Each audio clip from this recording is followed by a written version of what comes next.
Hello and welcome to another video on TCGplayer.com. This weekend we're playing a Craig Wesco special, green-white, hate bears with the new Renegade Rallier. With the new set, you see a lot of new combo decks and also the printing of Fatal Push. So I think that Renegade Rallier is pretty reasonable against the combo decks because you can protect your hate bears and you can ghost quarter them out. And also against Fatal Push, obviously, you play your Arbiters, you play your Voices, and then you can return them with the Rallier.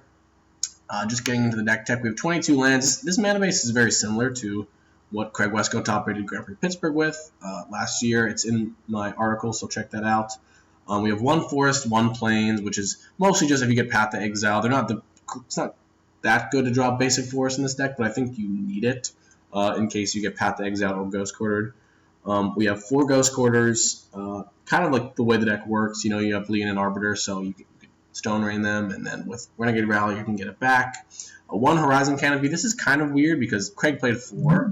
The biggest difference is that I played 4 Windswept Heaths in my list because even though it's kind of awkward with Lean and Arbiter, you run into situations where you have Rallier on turn 3, you want to trigger it right away. The only way you can really do that reliably is with fetch lands, so you do need some number of fetch lands. It is an interesting kind of back and forth where, do you want to fetch because, you might have an Arbiter online and you can't fetch later, but it's not that bad. Generally, if you have an Arbiter in your hand, you want to use the fetch land. If you have a Rallier, you want to not. 4 Razorridge Thicket, basically just Savannah, really strong. Obviously, you do get up to 4 and 5 mana sometimes in this deck. But it's just the most efficient land, doesn't deal you damage. 2 Stirring Lob Woods. Craig played 2. I actually end up activating them a lot, and they feel pretty powerful, especially in a deck that's you're trying to kill your opponent with a bunch of dorky creatures. I think the extra body is pretty nice and fixes your mana. Maybe you should play more, but 2 seems solid. 1 Tech Edge. Another way of kind of going off with Rallier, giving you some value, being able to attack their mana base. I'm not sure it's good enough to play more. The mono white deck that Craig list plays 4, but we need to cast green spells and double, and also double white spells. So I think you can't play too many Tech Edges. 4 Temple Gardens, 4 Windswept Heaths, pretty self-explanatory. Pretty clean deck list. We have 4 of all the 1-drops, 4 paths. Really good with Arbiter. Pretty much any aggressive white deck in Modern needs to play Path to Exile. 4 Noble Hierarch and 4 Aether Vial. That's our cheating on mana. Noble Hierarch is just one of the best cards in Modern. You play it a lot in any green deck. Aether Vial, allows you to have your Flicker Wisp shenanigans, allows you to sort of make your opponent play into your tricks. Could be pretty hard for your opponent to deal with it if they fall behind. You have a Thalia in play and you have Vial going on. Pretty solid. I don't think that could exist without it because you're sort of, if you were just planning on playing your creatures out, curving your creatures out, none of the creatures are that impactful that you can do that. You need some way of cheating on mana. So generally, Noble Hierarch or Aether Vial, you do want to have one in your opener. If you don't, you can keep some of the hands, but they definitely help a lot. For Arbiter, that's kind of how the Hate Bears deck works. Not a card that I've been a fan of in the past, just because I feel as if it's either just doing nothing so often, or later in the game it doesn't really do much. But this deck does a pretty good job. You have the Path, you have Ghost Quarter, and we'll get into Rallier for a second to kind of lock your opponent out with Arbiter. 4 Thalias. Craig only played 2. 4 might be a lot, but the thinking is the meta is kind of combo heavy right now. And what I want to do is just always have a Thalia. That way, my opponent has to play through it, and then if they deal with it, I have the Ralliers to bring them back. 3 Voice of Resurgence. Just another sticky threat, hard to deal with. If they do choose to kill it, they'll get really punished with Rallier, so they pretty much are forced to play at Sorcery Speed, which can play into your Vials and stuff like that, which is really nice. Kind of a weird split of 3-drops. We have 2 Aven Mind Sensors now. And the card that I actually just have always hated the Mind Sensor, but I think that this version of the deck, you're kind of hinging on ghost quartering your opponent out, and this gives you a little bit of redundancy with the Lean and Arbiter. It is a flyer, it's not the worst card, but it's definitely has its spots where it can be really good against Primeval Titan decks, and any deck that's searching can be pretty nice. Blade Splicer, well, I guess just furthermore, if they pay for the Arbiter, then you have a Mind Sensor. It's just a trick to do with Vial that also makes your Ghost Quarters even better. Blade Splicer, We're playing all the blink cards because of Rallier, like 4 Restos, 3 Flicker Wisps.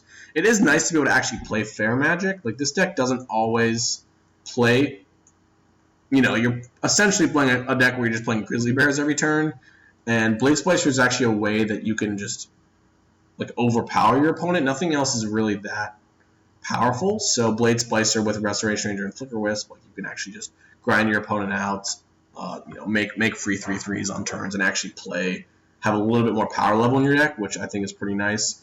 3 Flicker Wisp, solid in white decks. We have the Blade Splicer and we have the Rallier, so we have some reasonable targets. Not to mention just a 3-mana 3/1 flyer. It's really nice, and once you get Vile on 3, obviously that's really good to protect your threats. Now Renegade Rallier, this is what we're trying out. I'm not really sure how good it is, honestly.